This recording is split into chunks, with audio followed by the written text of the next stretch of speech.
November always feels like a transitional month. Transitioning from jacket to coat, from thanking to remembering, from harvest to holiday, from getting, as in candy, to giving. And speaking of giving, according to the 2024 Giving Report, the number of Canadians making charitable donations has declined for the 11th straight year. And to compound the issue, the number of people seeking help from charities has soared.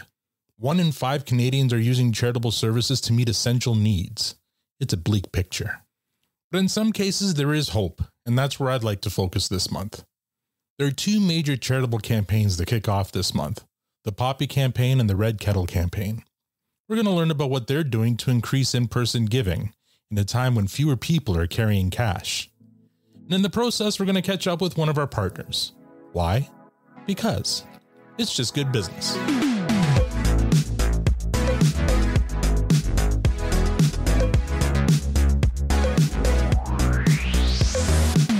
Happy November, everyone. Al here. I've got a great episode for you this month. A couple of years back, I had a great chat with Mark Jordan from a cool new startup called tiptap. They were going to revolutionize the in-person giving space, and they did just that. Well, this month I catch up with Mark again to see how they're doing. Spoiler alert, they're doing amazingly. But don't take it from me. We'll hear from Mark himself. It's a great conversation. In the second half of our episode, I'll be joined by Neil Isaac from ATB. Neil is our expert on open banking. He's going to explain to us what open banking is and how the Canadian government is working with Canadian financial institutions, including ATB, to shape the future of banking in this country so that it's more consumer-driven. There's a lot of important information in this segment. You're not going to want to miss it. And finally, our resident data expert, Sean McCormick, joins us, and we're talking about the busiest holiday shopping day. And you may be surprised to find out which day it isn't. So stay tuned. But first, here's my chat with Mark Jordan from tiptap.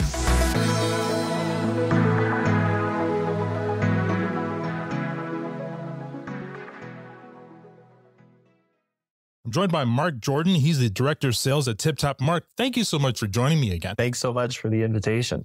Now, I can't believe it's been 2 years since I first had you on. And back then, tiptap was sort of a new company. So for those who may not know what your company does, could you explain it? Yeah, absolutely. In a nutshell, we are a standalone in-person donation collection solution. Mm-hmm. So we allow people very quickly, very easily with their physical card, credit card or Interact card, or their mobile wallet to make a donation simply by tapping on a fixed denomination device. And that's kind of our core proposition. Yeah, I mean, if you haven't heard the name, you've probably seen those white squares, and they'll be everywhere. They'll be, for donations. They'll be anywhere where you can quickly tap, and it's a fixed amount. I was in Newfoundland a couple of summers back now, visiting the Basilica there, and there were a couple of tip-tap devices there where I could donate because I didn't have any cash, and who carries cash anymore? But I wanted to donate for the church, and it was as easy as tapping my credit card, and I was able to give a quick $5 or $10 donation. I don't even remember what it was now. Well, when we last spoke, we may have been in the 100 or a couple of 100 customer territory. We just crossed, we're into over 3,000 customers now across all of North America. So while we started in Canada, we're seeing more and more growth in Canada and definitely in the US. And it's been so much fun to watch you guys grow from that startup to now. I mean, you're the real deal. Do you have any competition? We always get asked, who is our closest competition? And truly, what we do is unique. And we've been told that by our competition in the sense that no one else is doing fixed denomination. No one else is focusing exclusively on the nonprofit and charity space, which we are doing. So we're very unique in that respect as compared to other, call it traditional payment solutions. Sure. And I mean, I love it because, yes, you primarily for nonprofit and for donations, but not just for that. I mean, I'm a musician, and if I was out busking or something, I could have a tip hat out, but I could also have a tip-tap device. Because again, who carries cash anymore? Like very few people do. So I feel bad for buskers and for street performers who are doing what they can for donations, but because people don't carry cash anymore, they're just not there. Yeah. And that's the other space that we play in, which is tipping. Our mission, simply put, is to unlock the natural human propensity to give, right, as defined by donations and tips. So we like to think that everyone has it in them to give. It's about making it easy. It's about making it frictionless. It's being in the places that they are and allowing them to give or tip in the way that they want to in that moment. I was just in Winnipeg recording stories for the Yes We Are Open podcast, and I had a day where an afternoon where I could play tourist. So I actually did a river tour, the Cinnabon River, and the tour guide was amazing. He had lots to say, told great stories. And then when we got back to the drop off, he had a tip jar, and I'm like, you did such a great job. I want to give you a tip. I have no cash. If only you had a tiptap badge or what do you call them? Receptacle devices. Some people call them pucks. Right. Some people call them terminals. Our tiptap square, or tiptap device. Mm-hmm.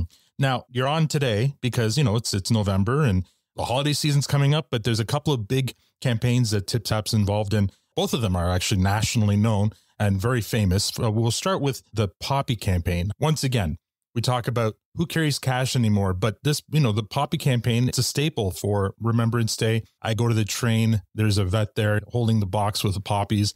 And I'll run back to my car and grab change out of my, what used to be the ashtray to buy a poppy. But it's getting more and more difficult to fish out any kind of change or cash. So I love that TipTap's helping with the Poppy campaign. Yeah, we're excited once again to be a part of the Poppy campaign. This is our 4th year that we've been involved, enabling poppy boxes across the country. And in many respects, we're just getting started, thanks to a generous partner, RBC, who sponsors the paid tribute portion of the Legion Poppy campaign, which is the portion that we enable. Right. We've got about 1,000 boxes across the country, as well as devices now in some RBC branches. And, there's many other locations and other opportunities to continue to enable that program. We found, if you've never seen one of our poppy boxes in the wild, so to speak, we've got a $2, a $5, and a $10 device in the box. So again, where you might have been fishing for loose change, even if you could find that change, you might be dropping, $1 or maybe 50 cents into the box. Now your minimum donation is $2 if you're tapping. So the Legion is seeing that revenue and seeing those collections increase as a result. In fact, early days, interestingly, the program this year launched on Friday, as it always does, the last Friday of October officially, and already 25% up. Over last year. This is where we were at this time last year. Yeah. And I think a lot of that is due to a few things. There's an extreme comfort that consumers, individuals are having around contactless payments in general. We like to think in Canada, we've reached the saturation point. Right. There still is upside even within our contactless behaviors. And then also just extreme comfort and familiarity with seeing the TipTaps in the market. You mentioned earlier, you're starting to see them everywhere. So, people will associate them with the Poppy box. They'll see them in the community raising for other things. And they now just associate, there's a TipTap. I can make a donation using that. It's great. I love it. And again, because it's so not-for-profit and charity focused. Now, the other big campaign that's going to kick off in December would be the Salvation Army campaign. Actually launches officially mid-November. Okay. Right after the Poppy campaign ends. All right. They usually don't do anything until November 12th at the earliest, and most start going out mid-November.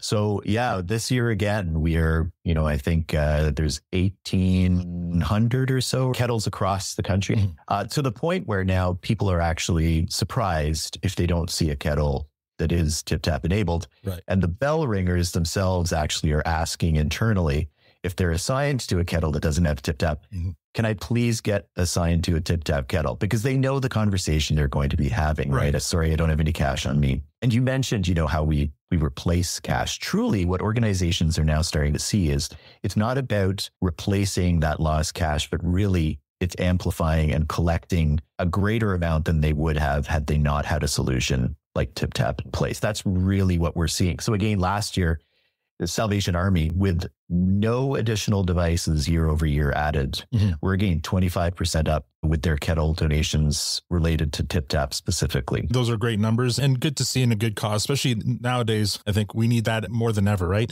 Now, in terms of, we kind of talked about some of the applications, obviously these charity campaigns and tipping and stuff. Has there been any surprising use cases that maybe you guys weren't thinking of, that there's a segment that's growing? Well, it's maybe not a surprise, but it might be a surprise to those that don't know how the device operates or what it can do.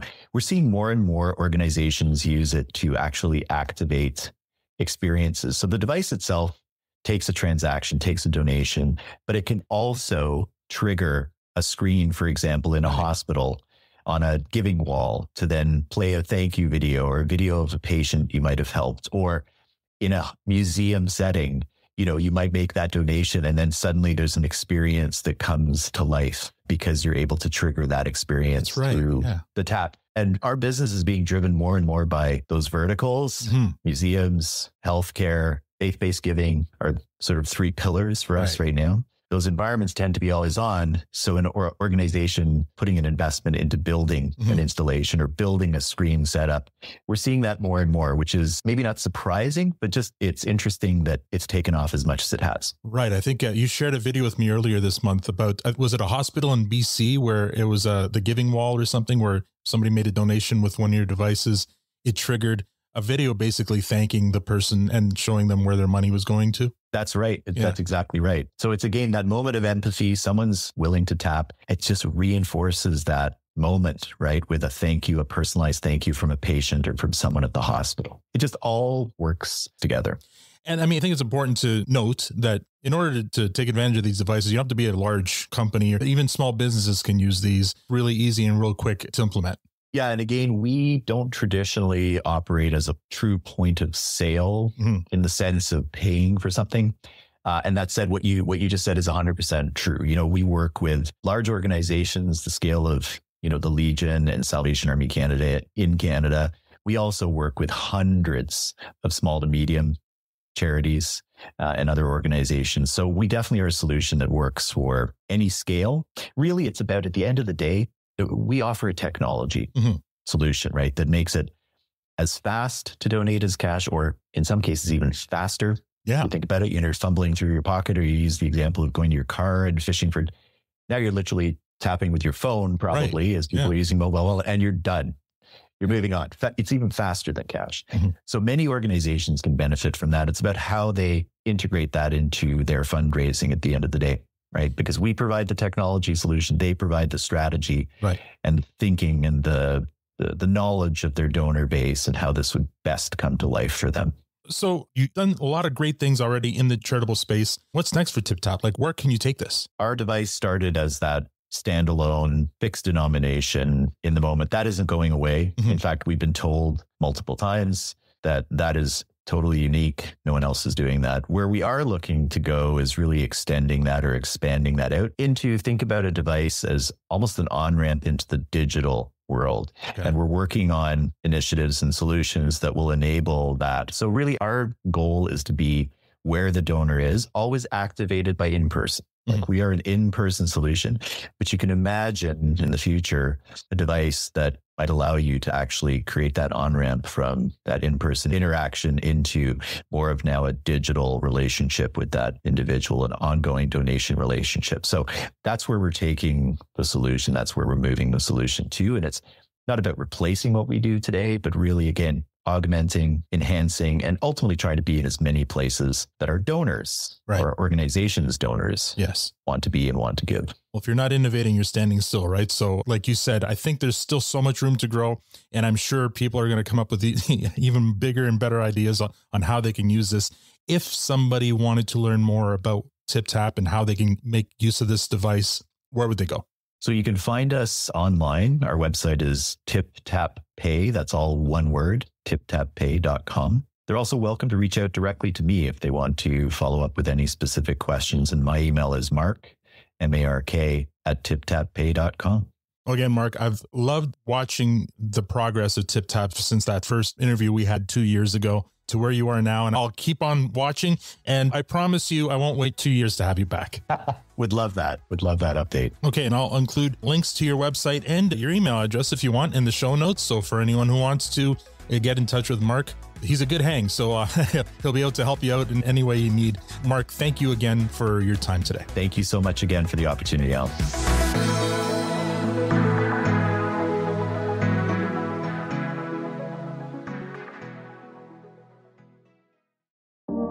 Businesses start up for all sorts of reasons. Yes, we are open. These are the stories of small Canadian businesses. Yes, we are open. They're not business stories. They're personal stories about business. Yes, we are open. This season, I traveled to Winnipeg, Manitoba. Yes, we are open. Subscribe now to, you guessed it, Yes, we're open. Available wherever you get your podcasts or visit yesweareopenpodcast.com. I'm joined by Neil Isaac. He's a managing director of open banking and payments at ATB. Neil, thank you so much for joining me today. Thanks, Alan. Great to be here. Now, Neil, for those who may not know, what is it that you do in a nutshell? So ATB is an Alberta Crown Corp. We were founded in the 30s to ensure a competitive option for Albertans. Mm-hmm. We're headquartered in Edmonton.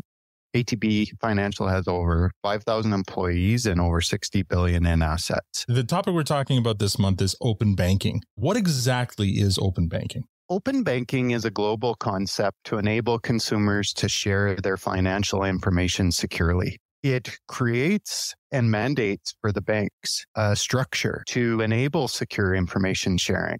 It establishes the liability expectations to support that, to ensure that the consumer is protected. And Canada is on a path to implement this as consumer-driven banking. Can you provide some examples of open banking? One of the things that is probably most prevalent and useful to small business is the ability to share data with accounting systems, with accountants, with bookkeepers and advisors. This happens today via credential sharing, which isn't the best way of doing that. Open banking promises to bring a way of doing that using secure data exchange. And that's where we'll see a lot of the innovation start in the ecosystem.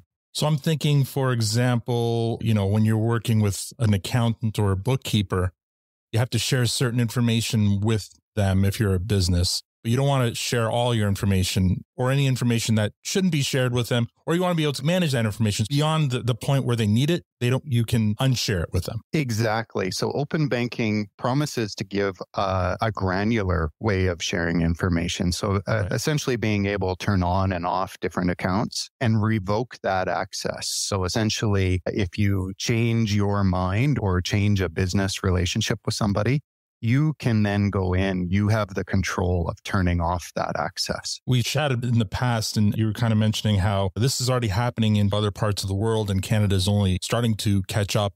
Can you provide some examples of where this is happening and how it's working? There's a number of different ways this has been rolled out. The UK and Europe have rolled this out really around providing rights to the consumer on their financial data.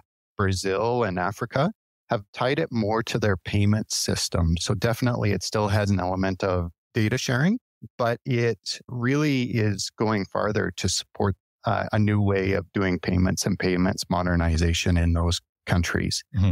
And then finally, Australia, who's seen as a leader, is moving it forward to enable utilities and bill payments and those types of things. So you see different ways that it is evolving in those different countries.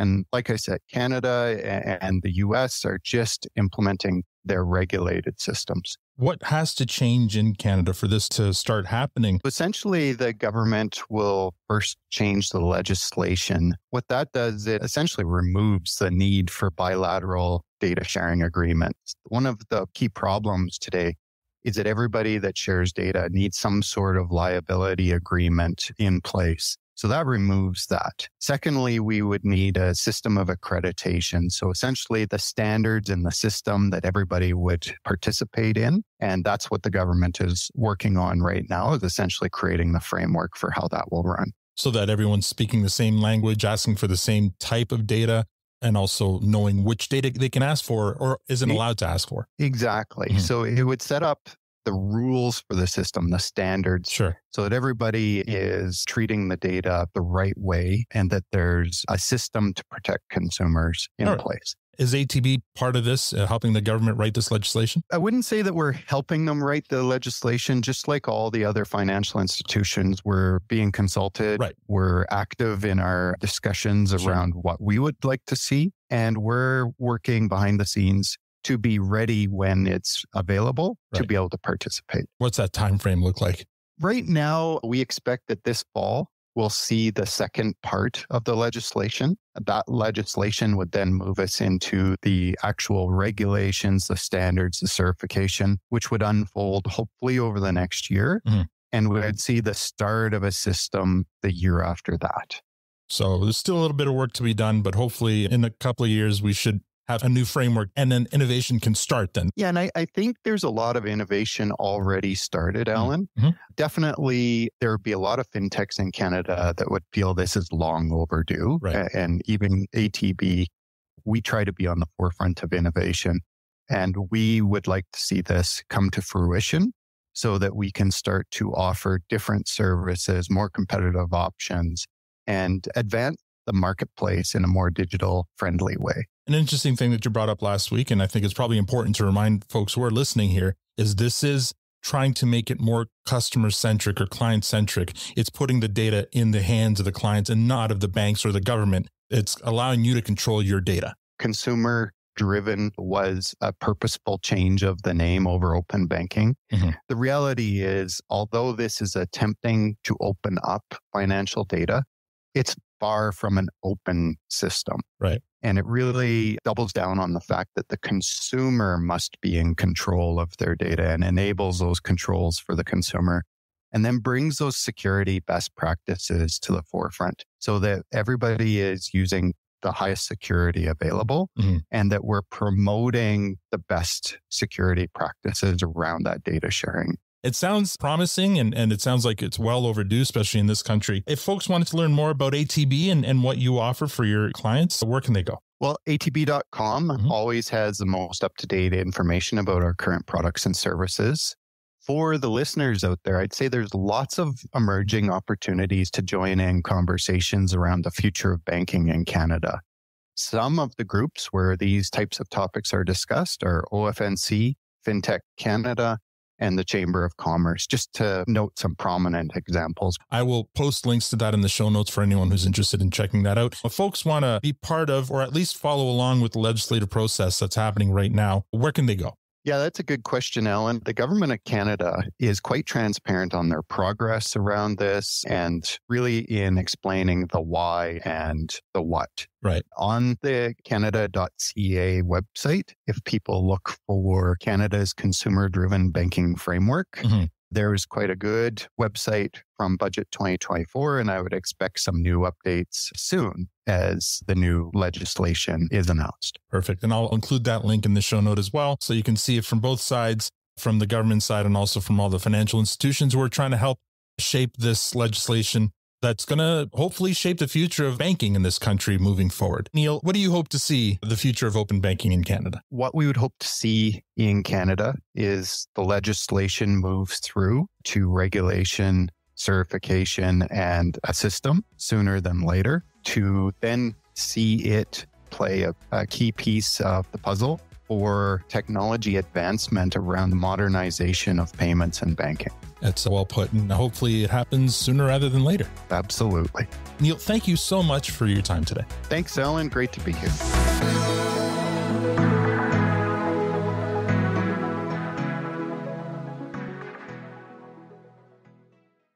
Joined by Sean McCormick. He's the VP of Business Development at Moneris Data Services. Sean, thank you once again for joining me today. Thanks, Al. We're in November, and as of, Remembrance Day, we're talking about the holiday shopping season, and you're here today to talk about the busiest shopping days. Historically, if you ask your layman person, they might say, oh, of course it's Black Friday, but historically, has that been the case? So remember back when we were kids, Al, like 10, 15 years ago, the busiest shopping day of the year was Boxing Day. Remember when that was a big thing? Oh man, right? That seems too long ago. Yeah. I know. Now Boxing Day barely registers as an event, but Black Friday has definitely become the new Boxing Day. However, Black Friday was the busiest shopping day of the season in actually the year in 2020 and 2021. However, in 2022 and 2023, it was the days leading up to Christmas. Okay. In 2022, it was the Thursday before Christmas. And in 2023, it was the Friday before Christmas. Interesting. So why is that, you might ask?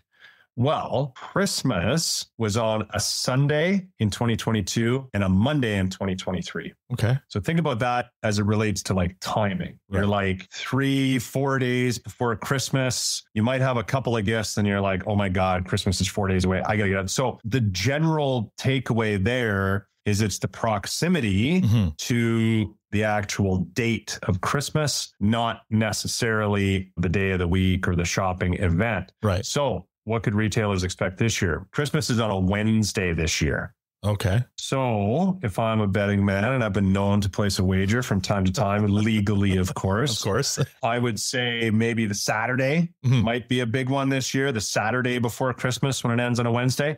But anyway, long-winded answer to your question. The last 2 years, it's been a couple of days before Christmas. Right. Prior to that, it was on Black Friday in 2020 and 2021. Now, could it also just be that the Black Friday deals haven't been there the last couple of years, maybe because of inflation or something? Yeah. Hey, I think there's something to that. I mean, it's hard to quantify, Sure, right? Like yeah. have the deals been there or not. Yeah. Your personal experience is the same as my personal experience. Yeah. And I remember on Black Friday last year, my inbox is getting pounded with all of these emails from merchants I didn't even know I signed up for, but I'm like, oh, that's interesting. I'll click on that one.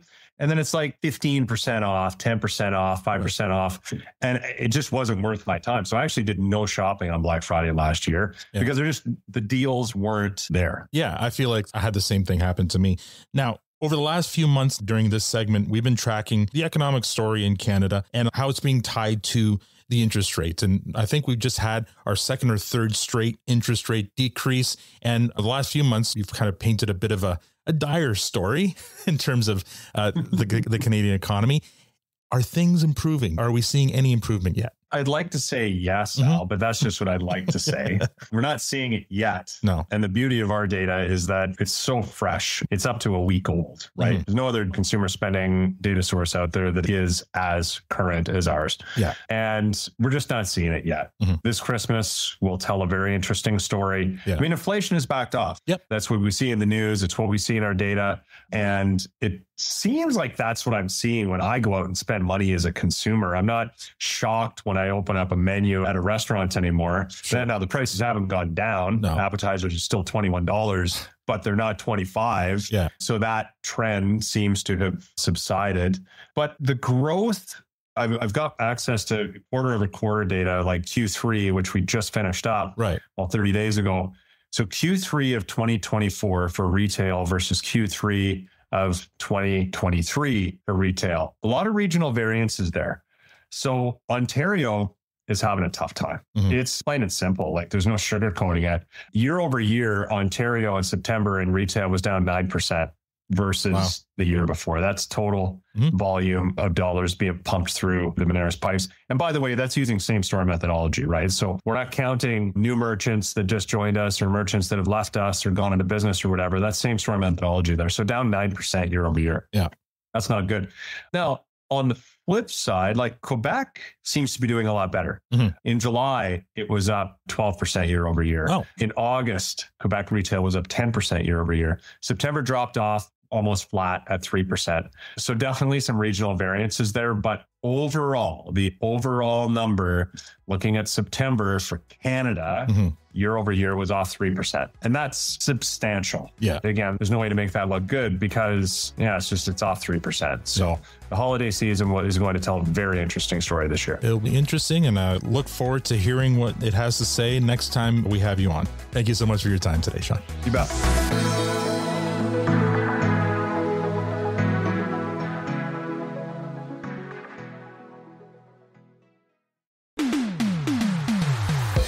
And that's all we have time for this month. I hope you found it informative. I know I did.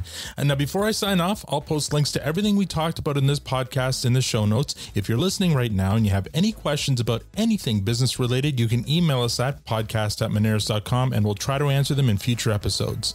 On behalf of Mark, Neil, Sean, myself, and the rest of Moneris, it's just good business saying thank you for listening. See you in December.